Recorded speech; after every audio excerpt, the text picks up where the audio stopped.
একজন গরিব ছেলে ইনস্ট্রাকশন সাইটে বসে একা একা খাচ্ছিল। ঠিক সেই মুহূর্তে হঠাৎ করে 10 থেকে 15টি বিলাসবহুল গাড়ি এসে তার সামনে থামে। গাড়িগুলো থেকে নামে সুন্দরী সুন্দরী এক ঝাঁক তরুণী। গ্রাম থেকে আসা বাকি শ্রমিকেরা তো ওদের দেখে একেবারে হতভম্ব, কিন্তু সেই লাজুক ছেলেটি ছিল একদম নিশ্চুপ, চুপচাপ নিজের মতো বসেছিল। বাকি বন্ধুরা দৌড়ে যায় মেয়েদের সাথে কথা বলতে, কিন্তু মেয়েরা ওদের একেবারেই উপেক্ষা করে। তখনই সেই মেয়েদের মধ্যে একজন সুন্দরী মেয়ে সোজা এসে ছেলেটির সামনে হাঁটু গেড়ে বসে। সে বলে, অনুগ্রহ করে আমাদের পরিবারকে এই সংকট থেকে বাঁচান। আপনি যদি হ্যাঁ বলেন, আমি এই মুহূর্তেই আপনাকে বিয়ে করব।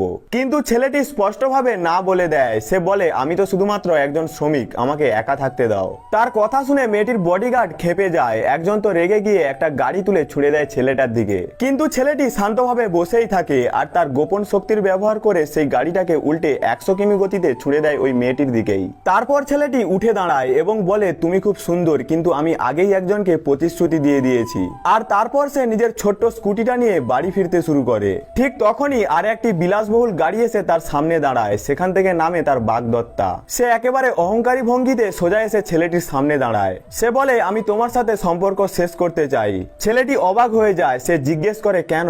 মেয়েটি বলে, তুমি তো শুধুই একজন শ্রমিক, আর আমি এখন তিয়ানহাও গ্রুপের পরবর্তী মালিক হতে চলেছি। তুমি আমার লেভেলের যোগ্য নাও। তারপর সে একটি চেকবুক ছুড়ে দেয় ছেলেটির দিকে আর বলে, যত টাকা দরকার নিয়ে নাও, আর ডিভোর্স পেপারে সাইন করে দাও। ঠিক সেই সময় ছেলেটির চোখ পড়ে মেয়েটির গলায় থাকা লাভ বাইটের দিকে। সবকিছু বুঝে যায় সে। রেগে গিয়ে সে ডিভোর্স পেপার ছিঁড়ে ফেলে দেয়। ঠিক তখনই আরো একটি গাড়ি এসে থামে। সেখান থেকে নামে একটি নতুন প্রেমিক, যে আর কেউ নয়, মেয়েটির বেস্ট ফ্রেন্ড। ওই ছেলেটি ডাকে, আসো সোনা। কিন্তু তখনই অন্য এক সুন্দরী মেয়ে এসে মেয়েটিকে থামায়। সে বলে, তুমি কতটা বোকা যে পৃথিবীর সব থেকে ভালো মানুষটিকে ছেড়ে দিচ্ছ।